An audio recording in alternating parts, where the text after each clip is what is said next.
Lakini kwanza ni habari za dunia zikisomwa kwako na Leonard Mubali. Shukran Sami.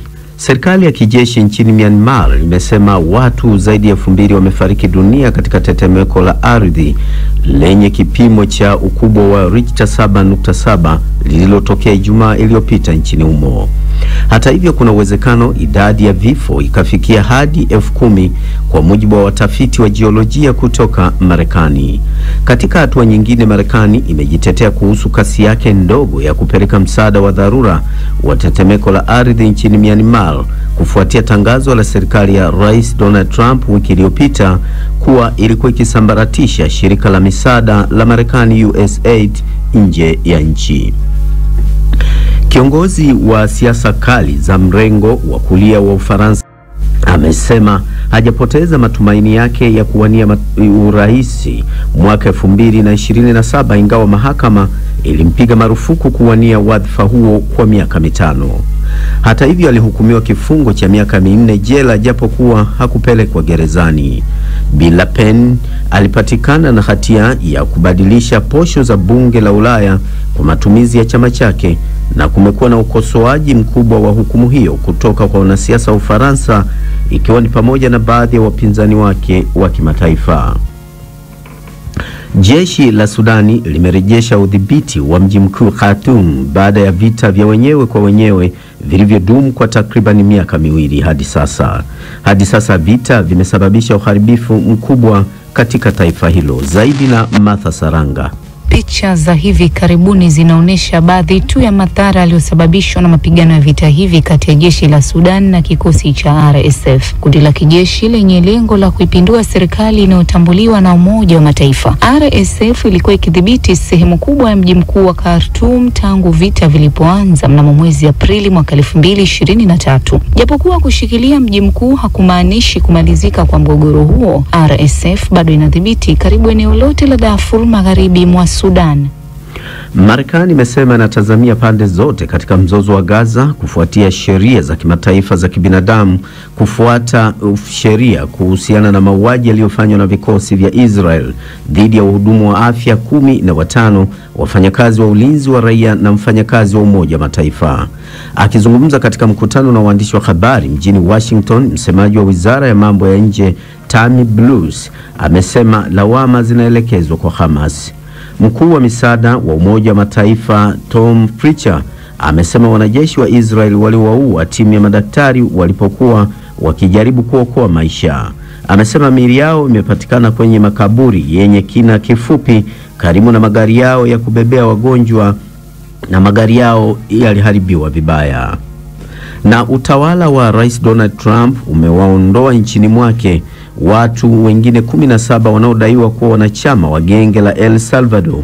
Wizara ya mambo ya nje ya Marekani imesema licha ya kuwepo kwa vita vya kisheria kuhusu kuwaondoa watu hao katika gereza kuu la taifa hilo la Marekani ya kati, lakini wamefikia uamuzi huo.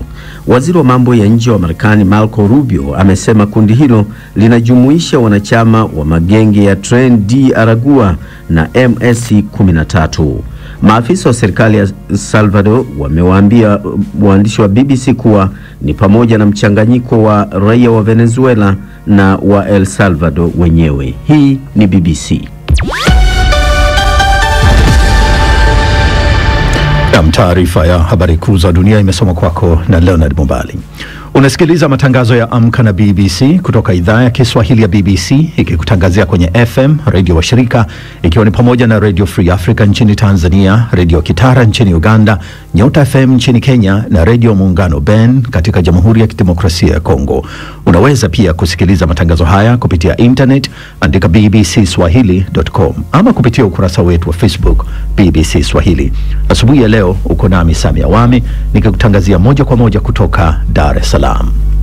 Na tuanzie nchini Myanmar ambapo serikali ya kijeshi nchini humo imeripoti kuwa zaidi ya watu 2,000 wamefariki katika tetemeko la ardhi lililotokea Ijumaa iliyopita, huku ikadiriwa kuwa vifo hivyo vinaweza kuongezeka hadi kufikia watu 10,000 kwa mujibu wa utafiti wa kijiolojia uliofanywa na Marekani.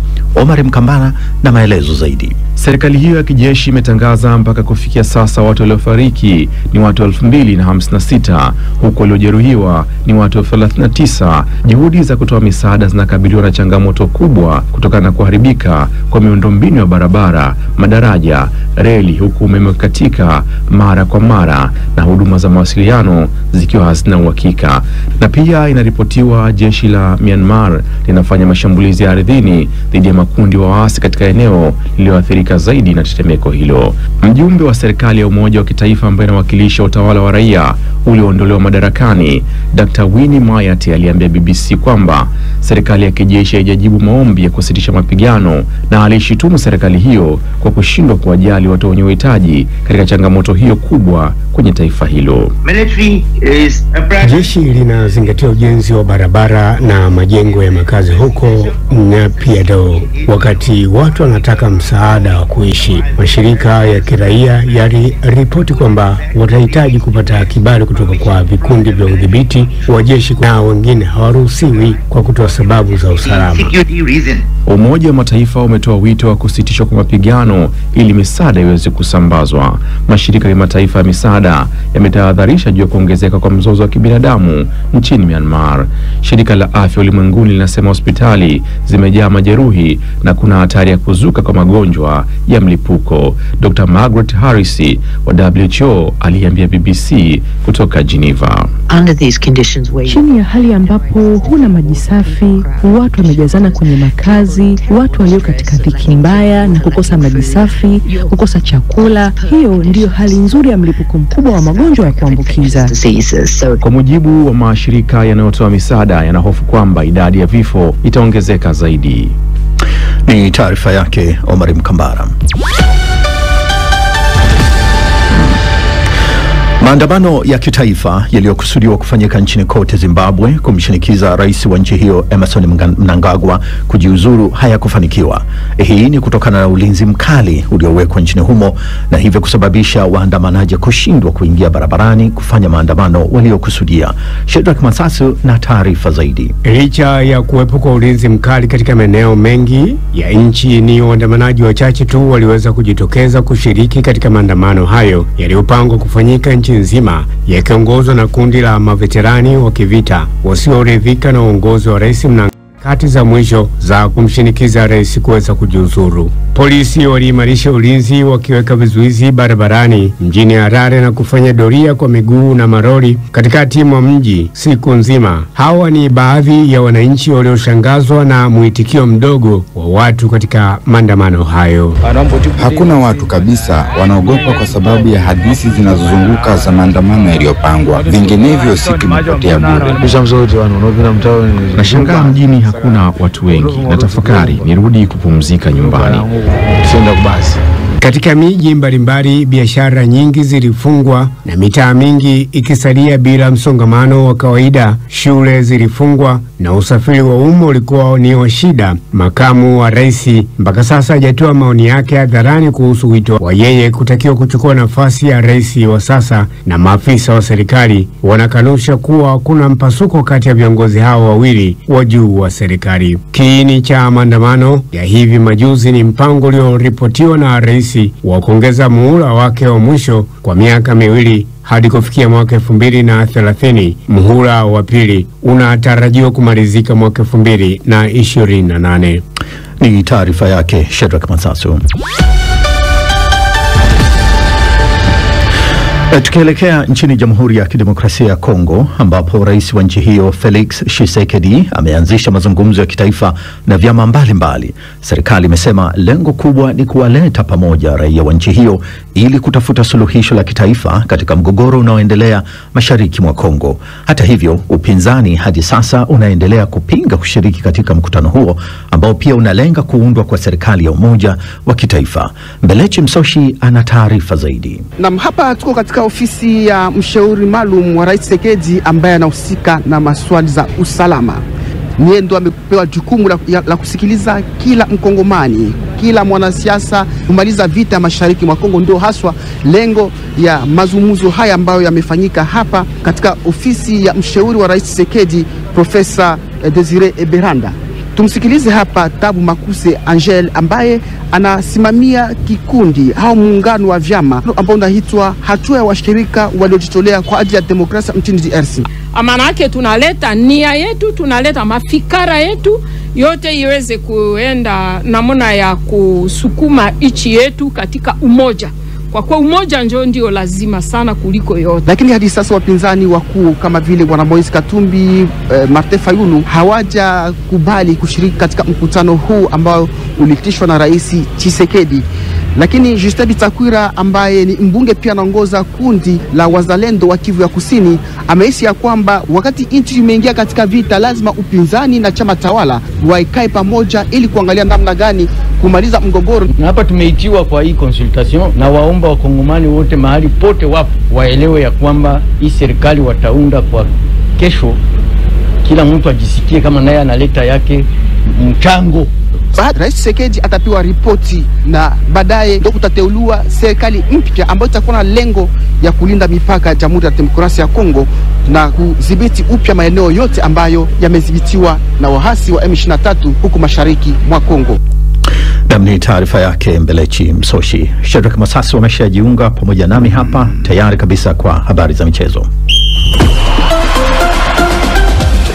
Na shukrani sana Samia Waamini kwa matanzia barani Afrika katika michuano ya klabu bingwa ambapo hii leo Mamelodi Sundowns ya Afrika Kusini watakuwa wakicheza nyumbani dhidi ya AC Tunis kutoka kule nchini Tunisia. MC Alger kutoka Algeria wao ni wenyeji Orlando Pirates kutoka Afrika Kusini, na Al Ahly ya Misri wao watakuwa kimenyana dhidi ya Al Hilal Omdurman kutoka kule Sudan, huku Pyramids ya Misri wakiwakaribisha FA Rabat kutoka nchini Morocco. Kunako kombe la shirikisho hatua ya robo finali, Stellenbosch ya Afrika Kusini wao wanakaribisha Zamalek na ASEC Mimosas wao watakuwa nyumbani dhidi RS Berkane, huku Al Masry ya Misri watakuwa wakiwakaribisha Wekundu wa Msimbazi klabu ya soka ya Simba kutoka Tanzania, na Sports Club Constantine wao wanawakaribisha USM Alger. Katika ligi kuu ya soka ya England ni kwamba ligi hiyo inatarajia kuendelea tena leo Jumanne baada ya mapumziko kuweza kupisha katika mechi za kimataifa, ambapo Arsenal the Gunners wao wako nyumbani wakiwakaribisha Fulham, na Wolves wao ni wenyeji wa West Ham United, na wabishi APL Nottingham Forest watakuwa wakichuana dhidi ya Manchester United. Kesho Jumatano AFC Bournemouth watakuwa wakichuana na Ipswich Town, huku Brighton wao wakiwa ni wenyeji wa Aston Villa, na Manchester City wanawakaribisha Leicester City kwenye dimba la Etihad. Newcastle United wao ni wenyeji wa Brentford, huku Southampton watakuwa wakicheza dhidi ya Crystal Palace, huku Majogoo Anfield Liverpool wao watakuwa wakiwakaribisha Everton. Lakini wakati huo mshambuliaji wa Manchester City Erling Haaland huenda akakosekana kwenye mchezo wao dhidi ya City, wao wakicheza dhidi ya Leicester City. Hii ni kutokana na mchezaji huyo kuwa na majeraha ya kifundo cha mguu wake aliyoyapata kwenye mchezo wa Jumapili katika michuano ya kombe la FA wakicheza dhidi ya FC Bournemouth. Kwa kuhitimisha, tukisalia pia katika soka ni kwamba kwenye Copa del Rey kule nchini Hispania katika hatua ya nusu finali leo Real Madrid watakuwa wakichuana dhidi ya Real Sociedad. Nchini Italia katika Copa Italia katika nusu finali Empoli wao ni wenyeji wa Bologna, na kesho Jumatano Copa del Rey hatua ya nusu finali Atletico Madrid watakuwa wakicheza dhidi ya FC Barcelona. Katika Copa Italy tena nusu finali AC Milan ama AC Milan wao ni wenyeji wa Inter Milan. Kwa ufupi tu Samawani nahitimisha dondoo za michezo asubuhi leo. Shukrani sana. Asante sana Masasi kwa